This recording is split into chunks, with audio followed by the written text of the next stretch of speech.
seguidores, bienvenidos a este nuestro último streaming del 2017. Volveremos el próximo 9 de enero del 2018.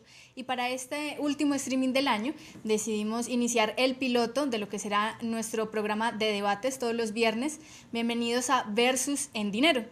Para el debate de hoy nos acompañan José Roberto Acosta, de la Red de Justicia Tributaria, y José Miguel Santamaría, candidato al Senado por el Partido Centro Democrático.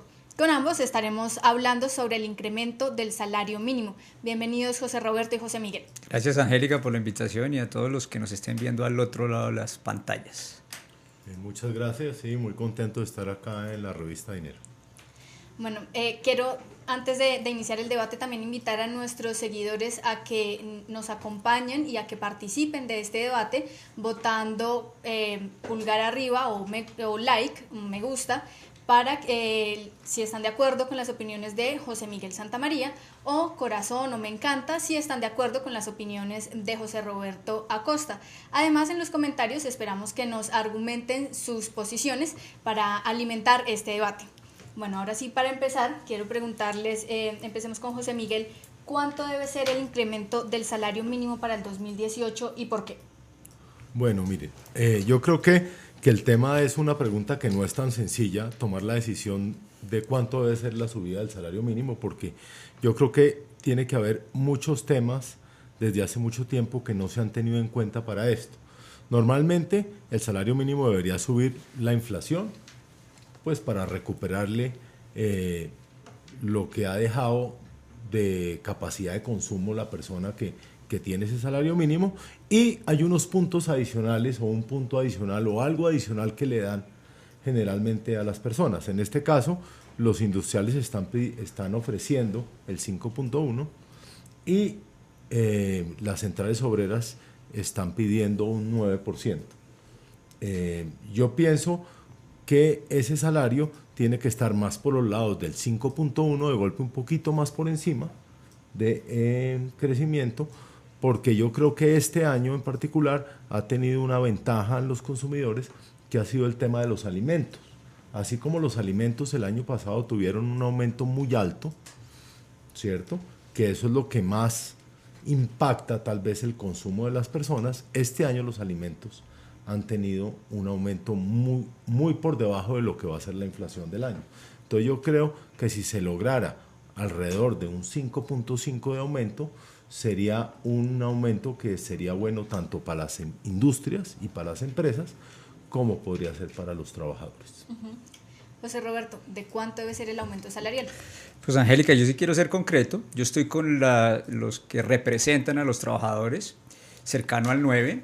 El argumento se basa en algo técnico, y es que en los últimos 11 años se había contabilizado la productividad total como el elemento adicional que se le reconoce sobre inflación al trabajador.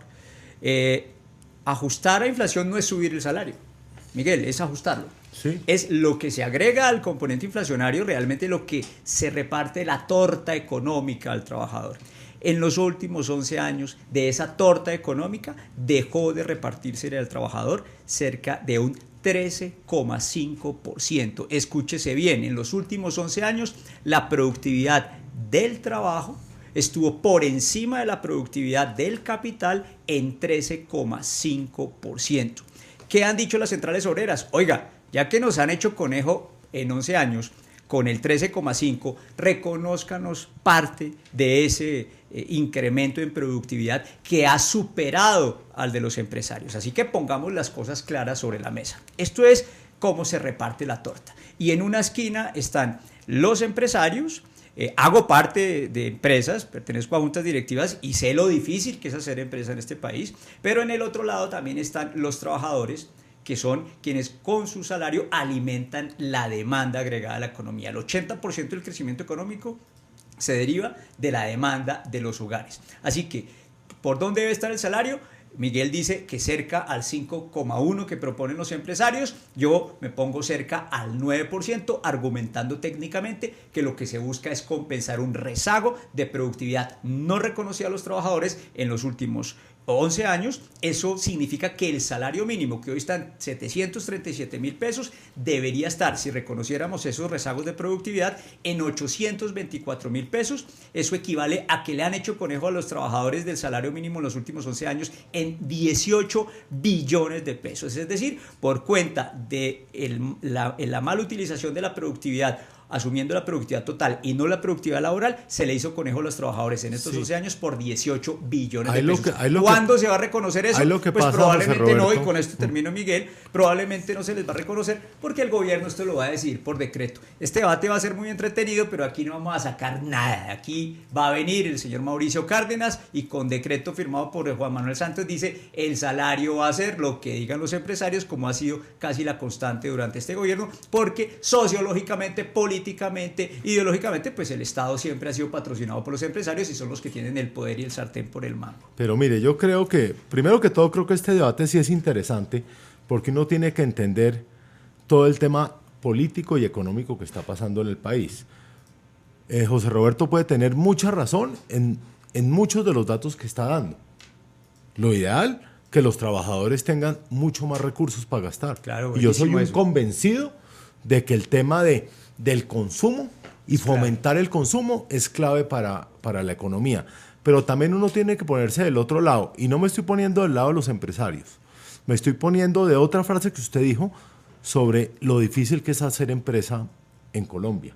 Porque es que tenemos un problema con el salario, que es lo que verdaderamente le llega al asalariado y verdaderamente lo que le cuesta a la empresa producir ese salario y darle el salario. Entonces uno ve los sobrecostos que tiene el salario mínimo, ¿cierto? Y muchos de esos sobrecostos que uno siente, como sentimos todos los colombianos con muchas otras cosas, que esos recursos se van a una caja negra y que no sabemos dónde termina.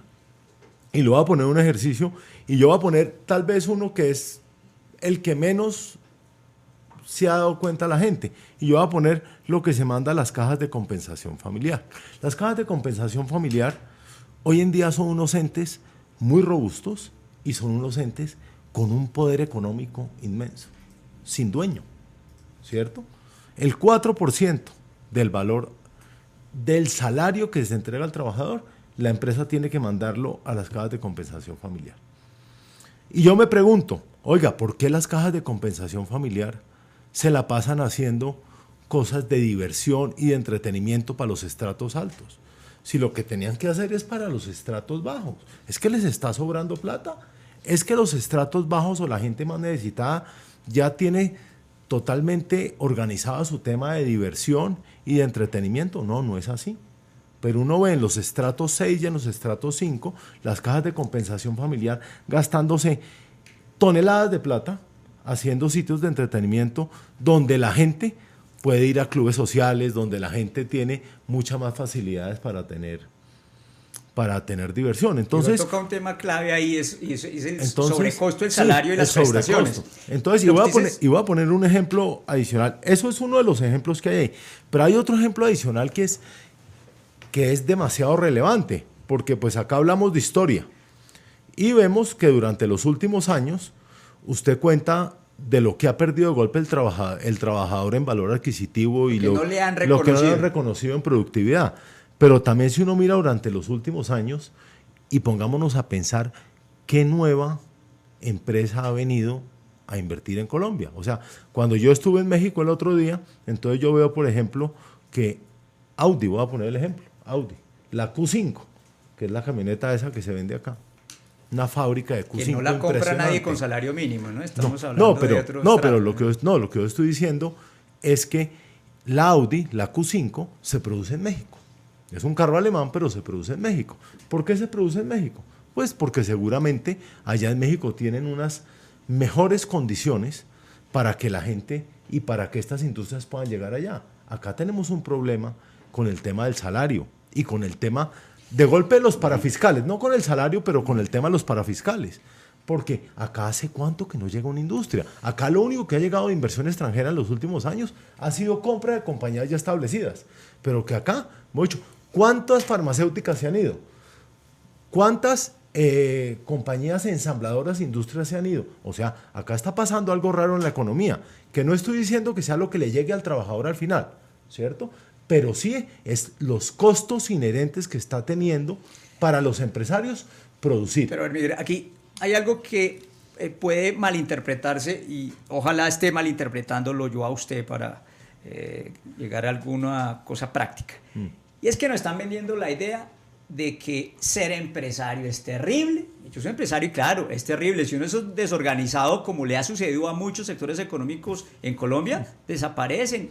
Después buscan subsidios y el gobierno generalmente se los mantiene y por puro lobby político, sacrificando muchas veces una mejor compensación al salario. Miren, detrás del discurso de que hacer empresa es difícil, por favor no entiendan que hay que facilitarle todo al empresario, porque en ese discurso de facilitarle todo al empresario viene el tema Trump de reducir los impuestos al 20%. Eso nos va a inducir, nos va a meter de cabeza en una guerra de impuestos y nadie está diciendo quién va a poner esa plata. Entonces, ya, ¿qué están diciendo? El salario es un costo. Hombre, Miguel, lo invito a cambiar el discurso. El salario, claro que desde el punto de vista contable usted puede definirlo como un costo. Yo estoy hablando de los parafiscales, que bueno, es muy diferente. Pero es que el tema es el salario. El tema parafiscales, mire, ya quitaron el bienestar familiar, hombre, Miguel. Ya quitaron el SENA. ¿Bienestar familiar es el 2%? No, señor, lo quitaron, lo cambiaron por el CRE, Miguel. Bueno, pero termina siendo otro.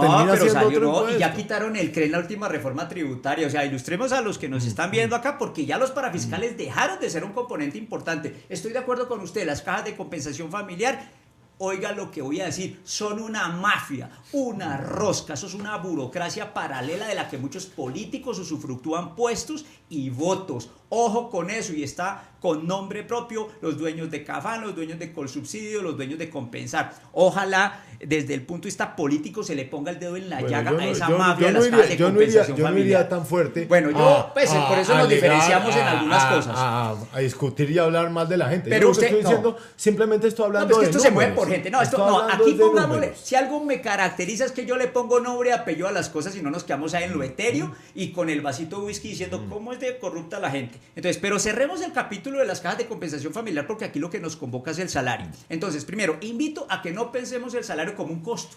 El salario es el ingreso, es el que genera las ventas. Sin buen salario, señores empresarios, no hay ventas. Miguel, usted que es estudioso de la economía sabe que la peor crisis del capitalismo fue en 1929. Y todos tienen la explicación para esa crisis, que fue la bendita ley de Say. Jean-Baptiste Say dijo, lo más importante es la oferta. Es decir, el eje central es la empresa. Claro, como empresario sé que es difícil, pero desde el punto de vista de empresario lo más importante para la empresa son unas buenas ventas. Y sin buen salario no hay ventas. Y seguir pauperizando el salario bajo el discurso de la competitividad en costos nos va a hundir en un salario mínimo como el mexicano, al que usted hace referencia y por eso se vaya a la Audi, que es paupérrimo y por eso se la pasan cruzando la frontera. Si nos metemos en el cuento de facilitarle el tema a las empresas, miren, detrás del cuento de facilitarle el tema a las empresas está hacérselo difícil al trabajador. Véanlo así, esto es de blanco y negro, es una dicotomía, es una dialéctica clara. Entonces yo creo que tenemos que buscar un término medio, porque mire, Trump nos empuja a un impuesto del 20%. Pero acá Trump, las empresas, Trump no Miguel, tiene nada usted que está ver en la acá línea, con el salario usted está en línea de bajar los costos del salario. Usted quiere, además de bajar los costos del salario, también bajar los impuestos. Bueno, ¿quién va a cubrir ese hueco de los impuestos? Yo no he hablado de impuestos, hombre. Pues Audi está allá por un tema de salario, efectivamente, porque en México ganan menos que acá. No paupericemos el salario a niveles mexicanos, sino por el contrario, veamos el salario. Cada vez es más difícil hablar con esta gente, pero déjeme ¿Quién es esta gente? Yo tengo nombre, Miguel, respeto, que yo te reconozco como Miguel, hemos compartido en muchos espacios, no necesita ser despectivo. Entonces, el salario es el eje, motor y gasolina de la demanda. El salario hay que verlo como dinamizador y combustible de crecimiento económico y no como un costo y un lastre. Esa es la invitación que le hago a Miguel. Nadie lo está mirando como un costo, como un lastre. Pero lo que resulta me alegra, es que el país tiene que ser para todos. El 90% del empleo en este país lo genera la empresa privada, ¿cierto? Entonces, uno no es que dice que tiene que bajar los impuestos de la empresa privada, no es que digo que sino que tenemos que ser competitivos. ¿cierto? Competitivos por los dos lados, competitivos en salarios y competitivos en costos salariales. Error, esa frente a la- competitividad no me gusta, prefiero ser competitiva en métodos de producción, en mecanismos, en vías, hablar. en estructuras de capital Sí. humano, pero seguir centrando el debate de la productividad, abaratando el salario, Miguel, No estoy creo diciendo- que estamos equivocados por Yo ese hago lado. una pregunta y se la hago pregunta a los señores si yo estoy diciendo que abaraten el salario. Yo no estoy diciendo eso. ¿Está de acuerdo entonces que lo subamos más del No, 5-1 que no, proponen los no. empresarios? Yo Que estoy- bueno, ya no. aquí no hay un versus, estamos No, de acuerdo. No, yo no Qué estoy bueno. diciendo que abaratemos el salario, estoy diciendo que tiene que haber unas condiciones porque yo sí tengo una preocupación muy grande sobre quién va a ser el generador de empleo en este país en el futuro. Seguirá siendo el sector privado y esperemos que así Por sea. eso. Y para hacerlo, uno tiene que dar las condiciones para que lo pueda hacer. Si uno no pone las condiciones para que lo pueda hacer, pues es que miremos el lado, miremos a Venezuela. ¿Y cuáles son esas? ¿Un salario barato? ¿Un salario bajo? No estoy hablando del salario barato. Pero es que es el tema No, del versus. Yo ¿no? estoy ¿No? hablando más de los parafiscales. Pero, pero le acabo de ilustrar, Miguel, que los parafiscales se desmontaron. Centro Democrático, Usted no sabía que el si el bienestar centro- familiar lo desmontaron, no sabía que el si el- SENA lo habían desmontado y lo habían convertido en CRE, pues si el estamos centro- perdiendo el si debate. el Centro Democrático es el que está proponiendo que haya un aumento de salario más alto.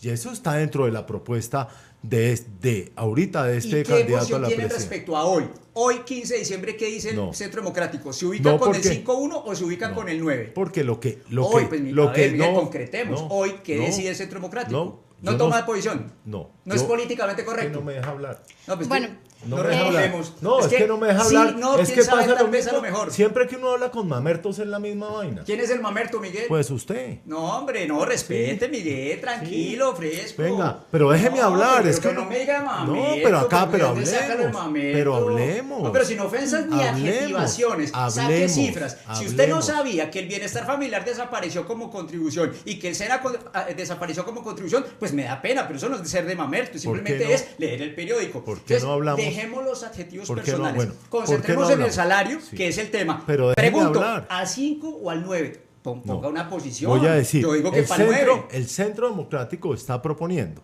No ¿Cuándo? en esta, porque hoy en día el Centro Democrático porque estamos en elecciones y no quiero hablar de hoy para no untarme las porque manos. es oposición. Entonces, lo que, Entonces, al 9. lo que está diciendo el Centro Democrático es que se debe tener un aumento grande del salario por una sola ¿Cuánto? vez. Por una sola vez. ¿Cuánto? Pero para poder hacer eso, se le debe bajar los impuestos a las empresas para que es mejor Y que subir haya el más IVA. salarios, es mejor que haya más salario, o sea, que haya un salario más alto y que no haya tantos impuestos porque desafortunadamente yo sigo insistiendo en la caja negra del gobierno, la caja negra del Estado, mucha de la plata que va para el Estado, ¿cierto? Y que se va, termina llegando y subsidiando cosas que no debe subsidiar. Pero no nos desviemos, Miguel, ¿Cierto? estamos hablando del Entonces, salario. No, por eso, estoy hablando del salario.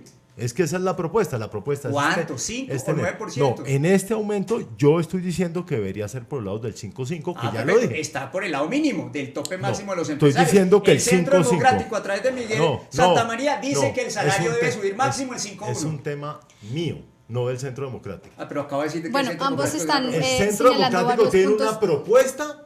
¿Cuánto? Tiene una propuesta, pero no ¿Cuánto? para este ¿Entonces, salario. ¿para cuándo? José Roberto, no para este Pero salario. es que la gente necesita Déjeme hablar. ganar ahorita para estas Déjeme navidades, hablar. para pagar el Usted mercado, mismo- es para hoy. No, usted mismo dijo, primero que todo, el cambio en el salario no va a pagar los regalos de Navidad. Segundo, usted dijo que esta discusión que íbamos a tener no iba a cambiar la decisión del gobierno. Entonces ponga su decisión, no o sea. popular. Yo, la mía, José Miguel Santamaría, 5.5 pienso que Perfecto, debe ser está por el lo aumento bajito, de- nosotros estamos por lo alto. Perfecto, eso es claro, eso es fundamental. Ok, de acuerdo. Entonces, ambos están mencionando varios puntos importantes. Vamos a tratar de organizarlo. Pero antes les comento que la votación va 44 votos para José Miguel y 46 para José Roberto. Además, hay personas que nos comentan, por ejemplo, Dayana García dice que se debe compensar la pérdida de poder adquisitivo por causa de la inflación, pero también hay que tener en cuenta que un salario con un incremento considerado genera un aumento de la demanda agregada y por consiguiente de la inflación. No se deben olvidar de la senda de la regla fiscal. Entonces, Angélica, sobre ese temita de la inflación, resulta que la inflación no es el problema del planeta. Es más, venimos, como lo dice Miguel, cayendo fuertemente en precios desde un 5,7 que cerró el año pasado, probablemente cerremos alrededor del 4. A nivel mundial, Japón lo que busca es que la inflación suba. lo mismo Estados Unidos, Europa. Entonces, estamos en una situación macroeconómica de subutilización de capacidad instalada, en donde cualquier tirón de demanda, para contestarle a la que participó ahora, cualquier tirón de demanda no va a generar inflación. Eso lo explicaba Keynes en un segmento de la oferta que es totalmente elástica ante cualquier tirón de demanda. Así que preocupémonos ahorita por estimular la demanda. En la crisis de la economía mundial y también de la economía colombiana, y ojalá estuviéramos de acuerdo en eso, Miguel, es la falta de demanda, la falta de oferta. No le está preocupando a nadie. Para eso están los chinos, para inundar productos en cualquier país del mundo. Entonces, José Roberto, les hago una pregunta a los dos.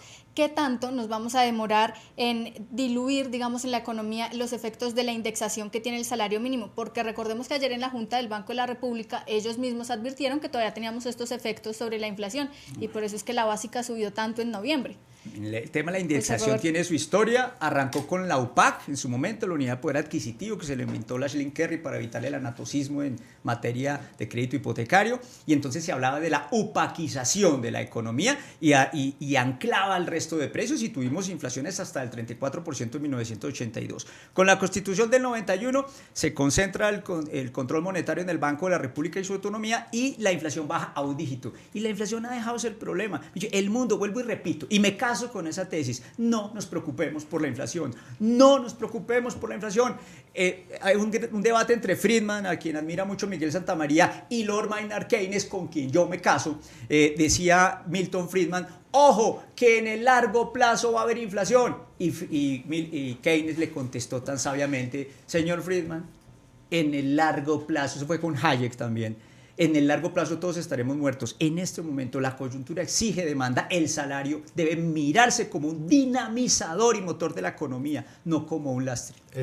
Yo soy un convencido también de que el salario y que la demanda es lo que genera crecimiento económico. Eso estamos por ahí, probado, sí, por ahí estamos, porque eso, pues, mucho, eso hasta no los mamertos pueden estar de acuerdo con usted en eso. Sí, pero yo sí pienso que Colombia tiene un problema, porque tiene un problema sobre el tema de la inflación, básicamente porque sí existe mucha indexación de costos a esa inflación. Generalmente los salarios están indexados a la inflación, los servicios públicos están indexados a la inflación, los costos de eso, ¿cierto? Entonces, proteger la inflación es importante porque nos puede pasar lo que nos pasó el año pasado, que la inflación no es que haya subido muchísimo, pero sí llegó a estar durante un momento por los lados del 7, la anualizada, y golpeó bastante los hogares. El problema, Miguel, es que como usted bien sabe, esa inflación no se debió a los salarios. Esa inflación fue un fenómeno de pass-through, de la devaluación del 50% que se transmitió al final y que ya se tranquilizó. Está hablando de la inflación, entonces, no de los salarios. Creo que tenemos que desmitificar de que los salarios son el combustible de la inflación. ¿Sabe cuál hay? ¿Sabe qué combustible de la inflación? No, pues pero ¿por qué no me deja acabar de hablar y decir mi teoría, que yo lo he dejado hablar a usted? ¿Sabe cuál es el elemento clave de la inflación hoy día en Colombia, Miguel? El gasto público desbordado, porque es que el componente de demanda es demanda privada y demanda pública, y está desbordado el gasto público. Bueno, en eso también estamos de acuerdo. Estoy convencido de eso, y por eso toca promocionar y fomentar la empresa privada, para que la empresa privada sea el que genere el dinamismo también de la economía, y no el Estado, porque el Estado generalmente, fuera de que gasta más, generalmente gasta mal. Y es improductivo. ¿Cierto? Un tema técnico. ¿Sí? La productividad laboral del sector público es negativa. ¿Por eso? En Colombia, hoy, el dato de este año es que la productividad laboral colombiana fue 0,44%, fue positiva. Y la pública fue negativa. Entonces, cuando se iguala el salario mínimo o el aumento del salario mínimo para todos, sector público y sector privado, se castiga a los privados para subsidiar a los públicos por esa falta de productividad. Y la inflación no es problema mientras que no la tengamos controlada. Controlada, yo no estoy hablando que tiene que ser al 3, al 4, pero sí tiene que estar controlada. O sea, cuando uno ve países que tienen inflaciones tan altas, como el caso, bueno, no voy a poner el tema de Venezuela porque ya es un tema que se salió de los chiros, pero por ejemplo en el tema de la misma Argentina, que tiene una inflación bastante alta, o el mismo Brasil, que ha tenido unos momentos de inflaciones otra vez llegando a los 2 dígitos, obviamente, eso sí termina siendo también un impuesto para los pobres, esa inflación. Entonces uno tiene que controlar y tiene que manejarlo bien en el sentido de manejar la inflación, Porque la inflación, cuando la inflación empieza a subir un poquito, quiere decir que ha empezado a existir demanda. Sí, que está ¿No es cierto? pataleando el muerto. Que está mejorando la demanda. Entonces eso es un buen síntoma de la economía, ¿cierto? Yo no sé y no podría decirles si el 3 o el 4, entre el 3 y el 4, que son el rango que tiene el Banco de la República, es lo que deberíamos tener. O si Entre 2 y 4 es el rango. o podríamos estar de golpe entre 5 y 7 o entre 5 y 8 y de golpe nos generaría... No, la meta está bien calculada, 3 está bien. Y nos generaría de golpe un sí. poco más de crecimiento económico y un poco más de demanda, ¿cierto? Pero las condiciones ahorita que tiene la economía son esas. Pero yo hago a mí me preocuparía mucho, entendiendo que a mí me gustaría obviamente poder subir el salario más y ser más. A mí lo que me preocupa es que yo sí siento hoy en día al sector industrial y al sector privado golpeado este año con la economía. Pero no es por el salario. No, fue un año difícil. ¿Pero es por el salario? No, no es por el salario. Perfecto, ya estamos de acuerdo. Fue un año difícil muchos para factores, ellos. sí. Fue un año difícil para ellos. Y si adicionalmente les metemos un aumento fuerte en el salario, pues les va a ser más difícil reaccionar. Sobre Eso todo, sí es un error. Sobre Mire, todo como con empresario, un año, no, sobre como todo empresario con un se lo año, digo, no. con un año electoral, que es un año complejo, es un año complejo, es un año donde, como vemos, el principal problema de la economía que yo estoy viendo es la confianza. ¿Qué es lo que está pasando? La gente, ¿por qué no consume? Mucha gente, porque no tiene. Estoy de acuerdo con usted. Pero otra gente dice, oiga, yo no voy a comprar el carro hoy, o yo no voy a comprar la casa hoy, o yo no voy a hacer eso, porque yo siento que no sabemos qué va a pasar el año entrante. Entonces es un momento de la economía donde hay una falta de confianza en la economía y en el futuro del país, que se ve en todas las encuestas y se ve reflejado en todos los índices de opinión que han salido. Entonces, de golpe, meterle como un valor adicional al salario, de golpe no es el momento. Yo creo que eso pasa como cuando usted coge y le cambia el motor a un carro, ¿cierto? Que ya está destartaladito. Entonces usted le cambia el motor a un carro para que ande más y usted dice, oiga, de golpe no me he dado cuenta que voy a terminar destruyendo el carro por la fuerza que tiene el motor. Sí, discrepo de Miguel. Yo creo entonces que, ahí tengo yo esa preocupación. Entonces se me hace que si nos vamos con un 5.5, ¿cierto? Es un aumento de 1.5 por encima de la inflación más o menos, o de 1.3 por encima de la inflación. Yo pensaría que los empresarios terminarán apoyando esa subida hasta allá de golpe, o si no lo va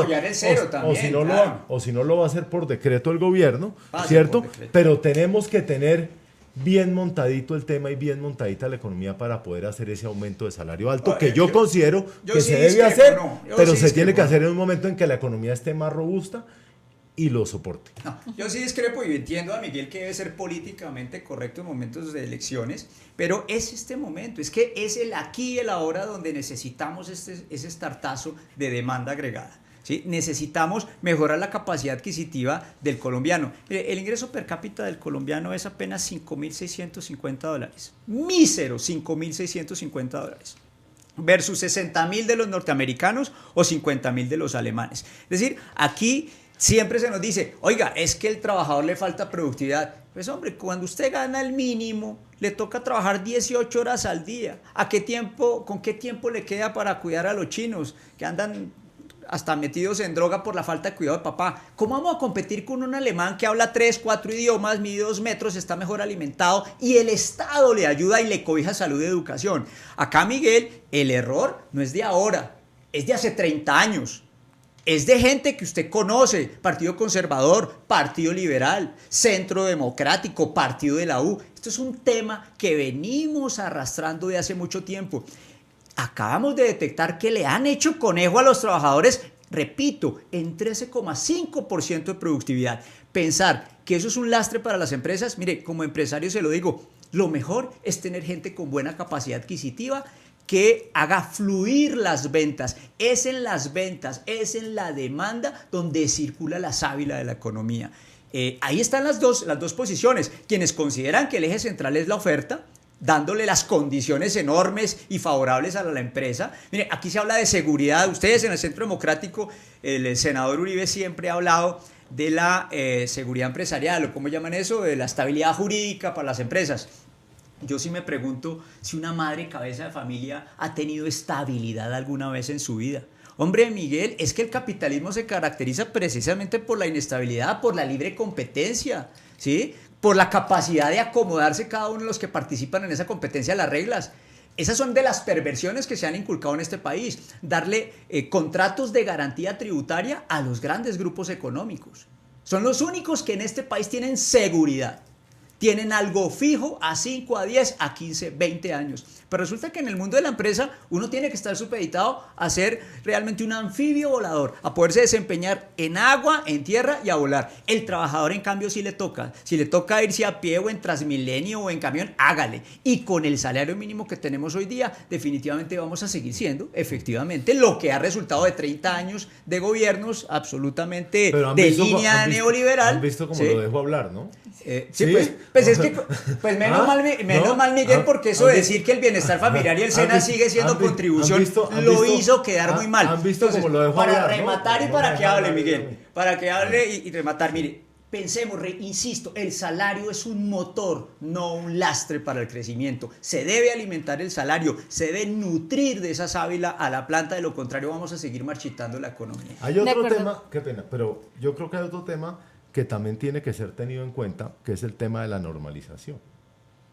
Formalización. Y de la formalización y de la normalización.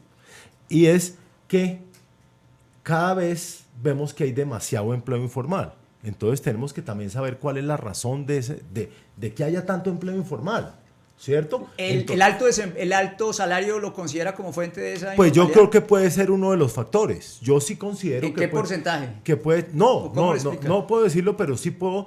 Como he dicho, yo creo que el tema de que no haya tanta formalización ¿Es el alto salario?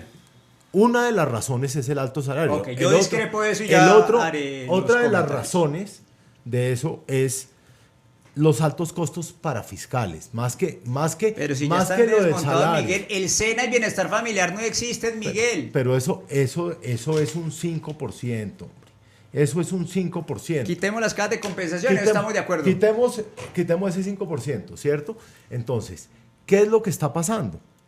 Porque es que cuando usted también mira el salario, entonces también tiene el subsidio de transporte, también Entonces, tiene que se vayan a pie. No. Estoy diciendo que es que el salario, cuando usted habla de los 730 y pucho mil, pues realmente no es eso, porque el salario tiene otros Pues componentes. claro, ¿qué tal que no? No, pues sí, pero estoy diciendo que tiene otros componentes. La pensión, todos Tiene- envejecemos. no. Aporte de salud, claro, no es que no Tiene- somos no. monedita de oro para estar siempre Tiene sanos. otros aportes, tiene el tema del subsidio de transporte. ¿Lo quitamos? No, Entonces, estoy dejémoslo, entonces, ¿para qué discutimos no eso? estoy diciendo. Tiene adicionalmente el tema de los vestidos y de la ropa que tienen. Pero eso es dotación. Dotación Esa es la dotación. que también Claro. es salario, ¿cierto? Pues que termina siendo parte del salario. Entonces, No, pues, el salario Pero termina entonces siendo... pero es que es un tema de seguridad, o sea, entonces no le pongamos las gafas al soldador y que quede ciego. No, a ver, Miguel, eso hace parte de lo que se llama CAPEX, Miguel. Sí. CAPEX, usted que es administrador, eso se llama CAPEX. No estoy diciendo eso, solamente estoy diciendo que para que entienda la gente, mucha gente tiene que entender que el salario neto, o sea, lo que recibe el trabajador no solo son los 730,000, sino que tiene también un subsidio de transporte y que adicionalmente tiene un tema de vestuario durante 3 o 4 veces al año. Solamente estoy diciendo para entender y para poder hacer comparable las cosas, ¿cierto? Y a mí sí me preocupa el tema de la no formalización. ¿Por qué? Porque uno ve mucha gente y uno de los principales problemas que tiene tal vez hacia futuro el tema es la cantidad de gente que al final se queda sin pensión, ¿cierto? Porque no cotizó. Solo el 41% de ocupados está cotizando. Sí, eso sí es un por drama eso. tremendo. Entonces es un drama tremendo, como dice usted, y toca saber cuáles son las razones. Y a mí se me hace, y yo pienso que uno de los factores no es el salario, como digo, sino es todo ese tema impositivo que hay alrededor del tema que se debe revisar. Parafiscal, la parafiscalidad la salarial. sí. Lo que pasa es que ya hemos expulgado tanto la parafiscalidad que, a ver, yo le digo a veces a los Yo no sé alumnos cómo que- es en los otros países, ¿valdría la pena? No, son muy ¿Valdría la parecidos pena? ya, pues hay aporte de salud porque uno enferma, hay una parte que la debe poner el empleador, el aporte de pensión, que en últimas, mire, usted habla de la informalidad, ¿sabe que ese tema de la informalidad siempre lo justifican en la visión neoliberal y neoclásica? Que porque el salario es muy alto, entonces la gente no se emplea. Y llega a la conclusión neoclásica a decir que quien no se emplea es porque el salario no le sirve para vender su ocio, que considera su ocio mucho más caro que el salario mínimo y por eso no Micho, que el paro y el desempleo es algo voluntario. Esas son las aberraciones de la visión neoclásica del mercado laboral. Yo soy muy keynesiano en la visión del mercado laboral. Yo creo que aquí los que nos están escuchando entiendan eso. Para los neoclásicos, el salario es un precio, como el del pan y la leche. Si usted lo baja, hay más empleo. Si usted lo sube, hay menos empleo. Eso es una falacia. El empleo se genera con más actividad económica, no bajando el salario. El empleo se genera con muchísima más dinámica de los sectores productivos, no abaratando su costo, porque no debe analizarse solo como un costo, sino como un jalonador. Y sobre el tema de la informalidad, hombre, mire, este país ya resolvió ese tema hace rato. Terceriza. ¿Qué es la tercerización? La tercerización es hacerle conejo a la jurisdicción laboral. Voy a ponerlo de una forma bastante caricaturesca, y es que dijeron los empresarios o los empleadores, mejor, dijeron, oiga, porque aquí hay mucho empleador de unipersonal que hace lo que sea por conseguir su manutención sin ser gran empresario. Pero los empleadores dijeron, miren, estoy aburrido de que de 100 procesos en la jurisdicción laboral pierda 90. Ya no quiero más. ¿Por qué? Porque en la jurisdicción laboral la carga de la prueba está por cuenta del empleador. El trabajador no tiene la carga de la prueba. Entonces, en la jurisdicción laboral, los jueces laborales tienen preferencia por el trabajador como debe ser, porque es que el trabajador tiene una situación de indefensión y de desigualdad en el contrato laboral. Se aburrieron y le dicen a los abogados, cambia el tema. Y los abogados se inventaron la tercerización. ¿Qué es la tercerización? Donde la relación trabajador-empleador ya no es un contrato laboral, es un contrato entre comerciantes. Es un contrato de prestación de servicios donde ya la carga de la prueba se iguala y donde si usted tiene algún conflicto con su empleador no va a los juzgados laborales, sino va a los juzgados comerciales, donde definitivamente ya va a perder probablemente eso. Y los que están hoy tercerizados con contrato de prestación a término fijo tienen que pagar su salud, Miguel. Entonces, cuando nos estamos preocupando de esos costos parafiscales, déjeme decirle que los tercerizados lo pagan de su bolsillo. Los tercerizados pagan su aporte de pensión, pagan su aporte de salud, hasta la ARP. En muchos casos hasta los ponen a pagar el ICA. Total. Entonces, no pensemos que la formalización, la informalidad es efecto única exclusivamente del aumento salarial. No, aquí para eso está la tercerización. La tercerización, ojo con esta frase, le hace conejo a la jurisdicción laboral. La tercerización o el famoso outsourcing, que es un nombre elegante, lo que hace es hacerle conejo a unas normas de equidad laboral. Bien, la votación entonces va José Miguel, tenemos 81 votos, José Roberto tenemos 125. Híjole, y te voy a hacer una pregunta. No, creí que iba ¿qué tanto estamos realmente defendiendo a todos los trabajadores y no a los sindicalizados y a los que su salario está indexado al salario mínimo? Porque si bien el salario mínimo subió 6% para este año, el aumento para los que no están con este salario apenas fue del 4%. Y recordemos que el ministro de Hacienda dijo que un punto porcentual de salario mínimo significa 1 billón de pesos solo en gasto del Estado. Eso sí le pasa al ministro por estar contratando nóminas paralelas para que voten por su gobierno. Eso sí ya es culpa de él. Que no sea cínico Mauricio Cárdenas. Es un cínico de tiempo completo. Pero ahí hay un tema. Este es un gobierno de Rochón. Qué pena, pero sí, esto totalmente de acuerdo. Aterrador. Sí. Acá, y cínico, además. Acá todavía hay gente que sigue pensando que solo hay 13 ministerios y hay como 27, ¿no? Obvio. Pero a las escondidas. A los departamentos administrativos y eso toda la burocracia. Entonces, que el ministro no se ponga a obviar. Pero sobre esa pregunta hay un tema clave. Ella dice, oye, ¿qué hacemos para que haya más representación y no solo los sindicalizados? Yo volteo un poco la pregunta. Yo digo, qué tristeza, qué lástima que en Colombia, desde las épocas laureanistas, se haya estigmatizado tan dramáticamente al sector sindical, se haya perseguido, se haya aniquilado. Yo soy de los que sí cree en la matanza de las bananeras. No como algunos miembros del Centro Democrático que dicen que eso es históricamente carreta. No, sí, aquí se aniquiló sindicalistas. Y afortunadamente quedan algunos poquitos. Afortunadamente quedan algunos que representan ese lado de la mesa y representan a los que no tienen representación.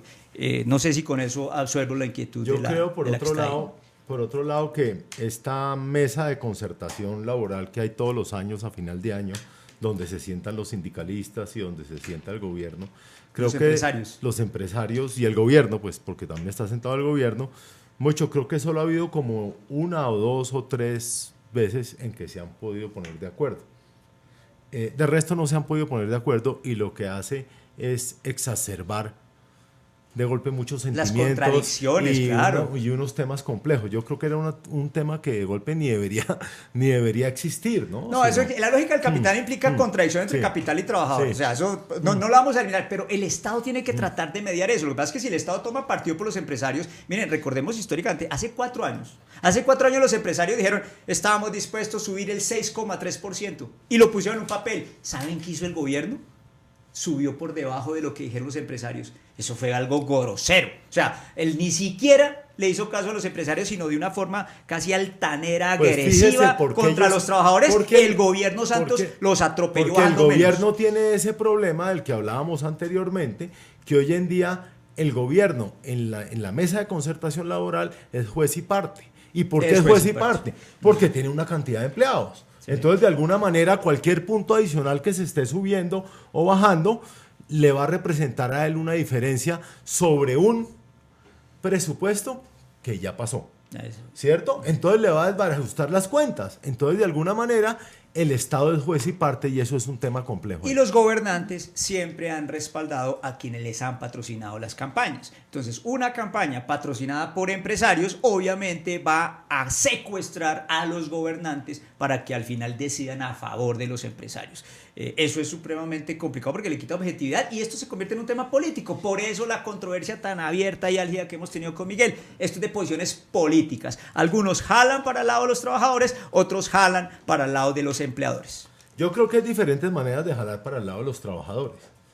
Porque cualquier persona puede llegar acá a decir, y hacer como hace Maduro, y decir, subamos los salarios 40%, y de golpe termina uno desestimulando, voy a acabar de hablar, sí, acabo de hablar, terminas desestimulando pues que contraten a la gente y que de golpe haya despidos y cosas de esas. Entonces yo siempre pienso que lo que debe haber es una balanza entre los trabajadores y los empresarios o los jefes, los empleadores. Que contratan los empleadores, porque de alguna manera acá todos tenemos que remar para el mismo lado y remando para el mismo lado es que vamos a poder llegar y hacer un mejor país.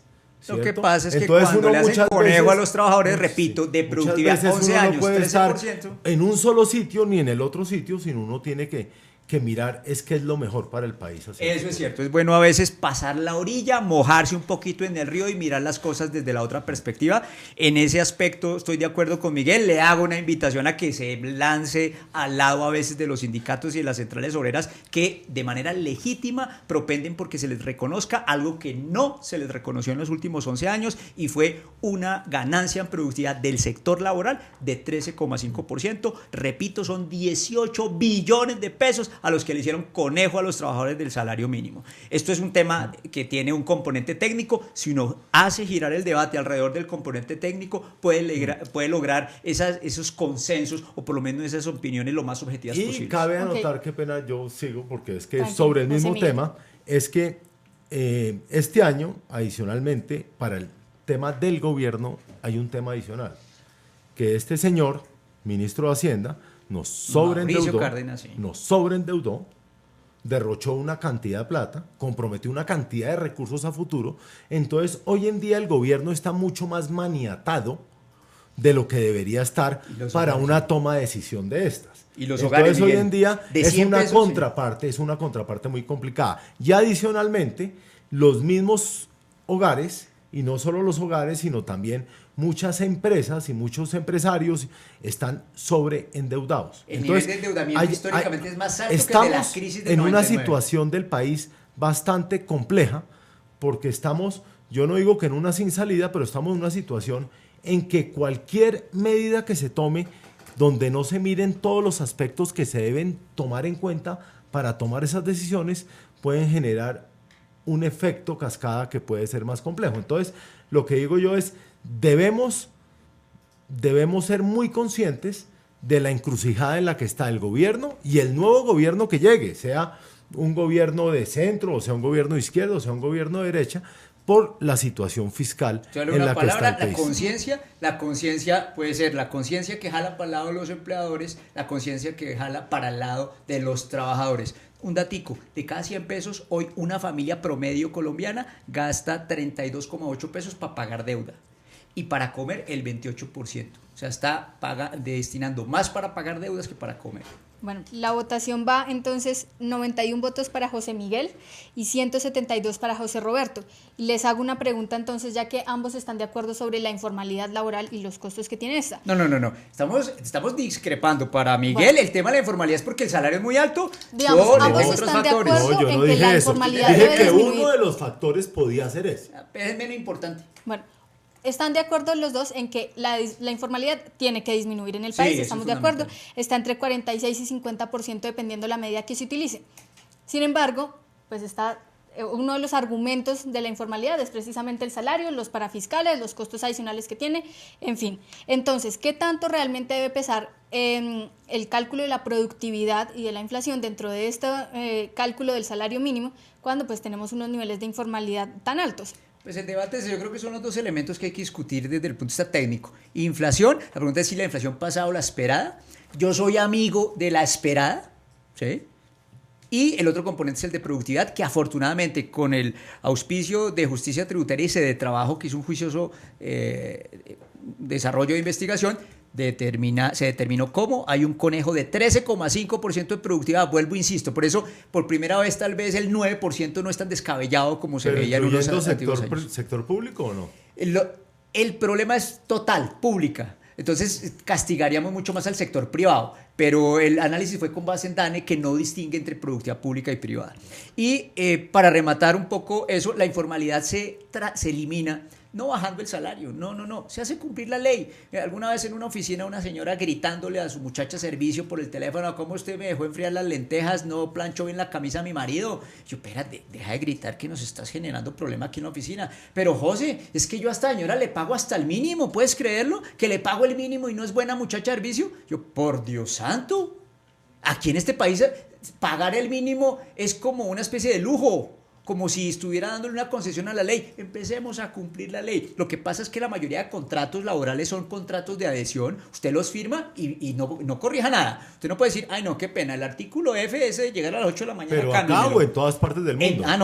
Podemos devolvernos a la Revolución Francesa. ¿Sí? El contrato es de adhesión. Y pensar que es el salario mínimo el causante de la informalidad es un error de análisis y de técnica bárbaro. Es hacer cumplir la ley, que el Estado permee todas las instituciones públicas y privadas y la gente se pueda empoderar en el momento que se sienta atropellada frente a casos de informalidad. José Miguel. No, yo simplemente dejo para las personas que nos están oyendo, para José Roberto y para ustedes, en el sentido de que esta exacerbación que nos está llevando en este país el tema de que para un lado y para el otro, que son los trabajadores, que son los empresarios. Que ustedes la han atizado del Centro Democrático, ¿no? Yo pienso que debemos los colombianos es trabajar moderarla conjuntamente. Me parece conjuntamente para echar para adelante y para sacar al país de un atolladero donde nos metió este gobierno con un gasto público absolutamente acelerado e incongruente, donde vemos un tema de corrupción rampante, donde vemos una cantidad de cosas. Y tenemos que devolverle la confianza a los empresarios. Y al consumidor. Y a los consumidores para que vuelvan a consumir, ¿cierto? Porque si nosotros no logramos volver otra vez que la economía sea el motor del desarrollo del país. Y del debate. ¿Cierto? Y podemos estar en una situación bastante compleja para las futuras generaciones. Yo sí felicito al Centro Democrático que tenga candidatos como Miguel, que buscan la moderación en el discurso, que dejen el tema ese del conflicto ya en la historia y nos dediquemos a remar este barco económico que se nos está hundiendo. Aquí a Colombia no le han faltado remeros. El colombiano es un remero berraquísimo. Le ha faltado timoneles. Y eso es algo fundamental. Que tengamos timoneles con algo de autoridad moral, que desarmemos los espíritus, que no estemos llamando mamerto al que no está de acuerdo con uno, ni tampoco paramilitar al que esté en desacuerdo con uno, sino que veamos en dónde tenemos esos puntos en común para empujar hacia el mismo lado. De lo contrario, todos nos vamos a ahogar. De acuerdo, y le pido excusas por decirle mamerto, pero llegó en un momento en que no me dejaba hablar, trataba yo de hablar, no me dejaba hablar, porque es otra de las cosas que tenemos que hacer todos como colombianos. dejar que las otras personas puedan dar sus opiniones y desafortunadamente José Roberto, que nos conocemos hace muchísimos años, décadas, no diga cuántos, porque muchísimos años, se me hace que está muy exacerbado, hombre, que mucho realmente está demasiado beligerante y no debería ser así, sobre todo con una persona con la cual nos conocemos hace tanto tiempo. De acuerdo, sí, así es, Miguel, y ojalá reforcemos esos puntos en común y vuelvo y repito, nos concentremos en buscar mejores timoneles que los que hemos tenido en los últimos 30 años. Bueno, de acuerdo, entonces cerramos con este consenso, digamos que terminamos en el debate sobre el gasto, sobre la necesidad de incrementar el consumo vía salario, mejorar el salario, mejorar otros aspectos en el país. Terminamos entonces con una votación de 103 para José Miguel y 205 para José Roberto.